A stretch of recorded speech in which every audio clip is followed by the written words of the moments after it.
Hey everyone, welcome to another iWoman Report. I'm Kathleen Trigg-Jones. I know you're wondering why I'm holding this. Well, happy Cinco de Mayo, everyone. In the midst of so much bad news today, I thought I would try to brighten things up just a little bit. So I've got my bottle of tequila standing by. Get your drink glasses ready. We're going to have a little toast at the end of the show. This was one of my favorite Cinco posts that I saw online today. You know, I hadn't even thought about this, but it's true. This year's Cinco de Mayo is falling on Taco Tuesday in the middle of a war called Corona. That's a good one. Hadn't thought of that. If you have any funny posts, please share them with me on my iWoman Instagram page. It's also Giving Tuesday, and I have some special guests here joining me later. In our latest poll, I asked you if you plan to get your test for Corona COVID-19. I'm going to have your results as well as my own, because I did get tested, and it wasn't exactly what I was expecting. All right, but right now, let's get into our top stories. Several states are reopening despite warnings that relaxed restrictions will have a dire impact on our health and our lives. High school seniors are in for a huge surprise. I'll give you a hint. It starts with a O.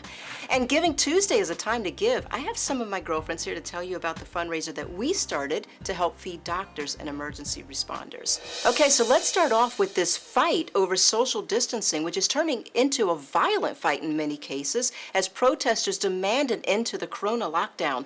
A police officer punched a bystander. 3 people now charged with killing a security guard who was shot after a dispute with a customer over a face mask. In Michigan, a security guard was shot and killed after asking a customer to put on a mask.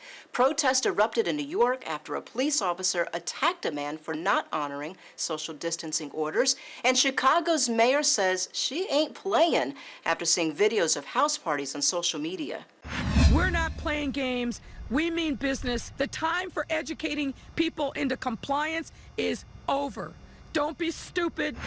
Okay, so it seems inevitable that we are going to have to get back out and face the reality again at some point, which is why I asked all of you in our latest poll if you want to get the COVID-19 antibody test just to see if you could be immune to the coronavirus. And more than half of you said either you have gotten it already or that you want to know. Well, I have to say I agree 100%. I did get tested, and as much as I was hoping to find out that I had been exposed, I actually haven't, and I've been telling everyone that I've already had this, which means I'm actually not immune. Not that it would make a difference, because doctors say that being exposed doesn't necessarily mean that you can't get it again.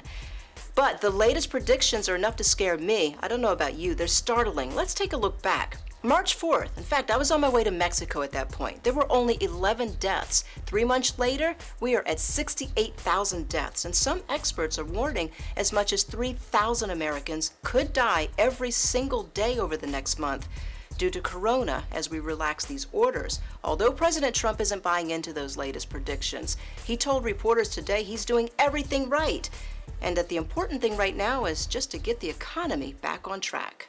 Models have been very inaccurate. I've seen models that are very inaccurate. But you know, one model that's very important is that if we did this a different way, we would have lost more, much more than 2 million people. And we did it the right way. We did everything right. Well, here's something that'll make Trump good and happy. The Obamas, that's President and First Lady Barack and Michelle Obama, have answered the call of one high school senior and will deliver a virtual commencement for all of the 2020 seniors.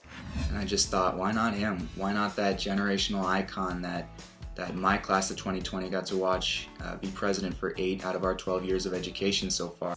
The Dear Class of 2020 virtual graduation is going to take place on YouTube, which is partnering with Michelle Obama's Reach Higher Foundation. It's a huge multi-hour event set for June 6th.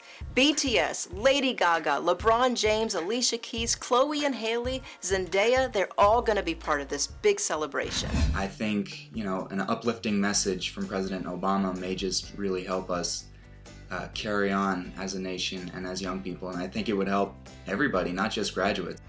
What an incredible gesture by the Obamas, because this class of seniors is really suffering this year, including my own son. These kids, this particular class of 2020, they were born during 9/11, and now we're sending them out into the world during the coronavirus. They've missed out on everything. They've missed out on their high school senior prom, graduation, second semester senior year is everything to these kids.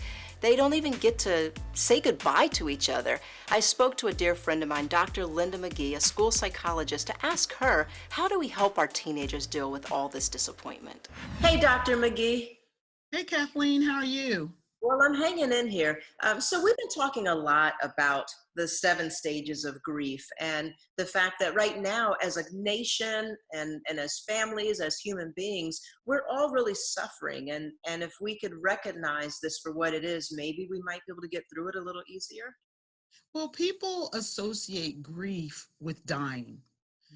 And grief can attach to many different things, including a loss of someone. You might know someone. Almost everyone on the East Coast knows someone, or the West Coast knows someone who's either suffered with it or has died from COVID-19. But it also includes loss of milestones. So we talked a little bit earlier about how we have seniors who won't have proms, who won't have graduations. And they're feeling sad and angry about it. They feel like they worked so hard to get to this milestone, and the seniors in high school and the seniors in college, they don't get a graduation. But what I'm seeing out there is a lot of creativity. People doing drive-ins, where they have a graduation at a drive-in. I talked to a head of school the other day, and they're being allowed to drive through the driveway of the school, and they stop and they get their diploma and they drive through, and they're being acknowledged over loudspeaker that they're graduating. I also encourage the schools to work with parent groups to try to find one way that they can see each other one more time before they leave. Can you talk to me about warning signs? A lot of the warning signs, I talk to a lot of parents, and the warning signs that I read online, we all have them. Our kids are staying, especially our teenagers. They're staying in their room. Their sleep patterns all over the place. They're either overeating or not eating hardly at all. They're irritated, they're agitated. They're like all of those things that you would say, look out for. Most parents are seeing right now with our. So if your child already has an underlying mental health condition, such as depression, anxiety, bipolar, or they're dealing with, frankly, executive functioning issues like ADHD and dyslexia, things that would have made school difficult, you definitely would be on the lookout for a worsening of those conditions. And again, it's a matter of degree. Now, they show it differently than adults. They will not articulate to you that they are sad. That's just not how depression or anxiety manifests itself in teenagers. They will drive you crazy by being angry and striking out at the targets that they can best strike out at, which is parents usually and siblings. But just keep looking, parents, if you see the warning signs with your kids. Okay. All right. Dr. Linda, thank you so much. Thank you. Well, hopefully seeing how much the Obamas and all these celebrities care will make a little bit of a difference. Speaking of making a difference, today is Giving Tuesday Now, a global day of unity launched in response to the unprecedented need caused by COVID-19. There are so many charities and initiatives that you can give to. I personally have been telling you about one that I helped launch called Cause We Care Now. I thought it would be a great idea today to bring some of my girlfriends on to talk about the incredible work that we've done so far. It's Giving Tuesday. Yes, it is. Yeah. Happy Giving Tuesday. Much, much needed these days. Much needed these days. So let's talk about Cause We Care Heart and why we decided to embrace this particular initiative during this crisis that we're in right now.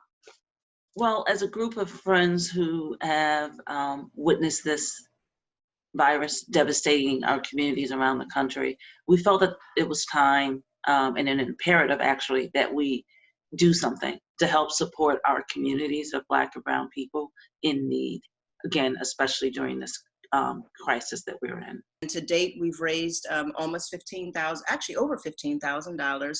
We've been helping keep a Harlem business in business and providing meals to a lot of the doctors and nurses and emergency responders that are in the Harlem community. And Austria, you've been a huge part also in making sure that that happens. So we've delivered up to now about 800 meals. We are starting in the Bronx now and in Brooklyn to two hospitals that were very heavily hit by this pandemic. We have left Harlem because since we were delivering meals to Harlem, now Bloomberg has taken over Harlem, which is so very excited about. So we are able to move our resources to other areas in our community and outside of the borough of Manhattan, which is amazing. There's so much need. And I work for a company, Unilever, and I run the beauty and personal care business. That's about 24 brands. So it's brands like Dove and Suave and Shea Moisture. That it was great for Unilever to support and be able to provide products that make a difference for hand washing and hand care. And most immediately, the Shea Moisture brand jumped way on board and said, how can I help our community? And that was through Harlem Hospital, but also hospitals in the Bronx and in Brooklyn with lotion, which we know with all the hand washing, our skin is just dried and cracked. Right. So having access to lotion to take care of our hands, but also our bodies from these detox showers we're doing when we have to go out, and especially our frontliners, was a great opportunity for the business. So the brand saw the opportunity and more to come. There's a lot of organizations out there doing bringing food to hospital workers, but we are providing food to underserved hospital workers and Black and brown people in underserved communities. And we're also using local businesses in those communities to provide the food. And this is why Giving Tuesday is so important to us right now. Point your money to the groups that you believe in, that you trust, that you want to help. I think we are one of those groups. This really isn't just about us. This is about helping the community. So on Giving Tuesday and on every day, you should think of how you can make a difference in someone else's life. So whether you make a donation to Cause We Care Now or whether you help another organization, just do something. Because right now, more than ever, individual contributions are what's going to be needed to keep the world going around. And the name says it all, Cause We Care Now. From our heart to yours. Again, it doesn't matter what you do as long as you do something. To make a tax-deductible donation to Cause We Care Now, please visit trighouse.org and click on the Donate Now button, and you can read all about the work that we've done so far and what we have planned for the next few months. All right, well, it's that time. I don't know if it's 5 o'clock yet where you are, but it's 5 o'clock somewhere. So get your margarita glasses ready, or wine glasses, or whatever you drink. And I'm going to show you how to make my favorite margarita, and we're going to toast at the end of the show.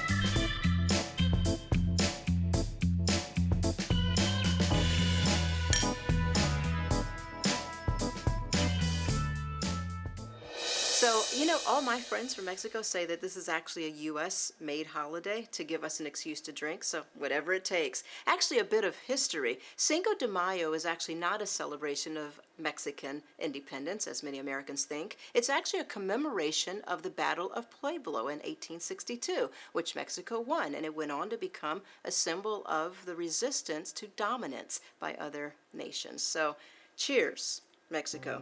And as I leave you with my thoughts for today, I want to invite you all to remember these moments. People are suffering like never before. Many of us have lost friends and loved ones. We're sick and we're tired of being locked inside. But for every dark moment, try to remember the blessings in disguise, the connections, the conversations, the family time that we somehow never could seem to find time for, the inventions and the reinventions, and try to make peace with what's going on in our world. And when all else fails, make yourself a margarita.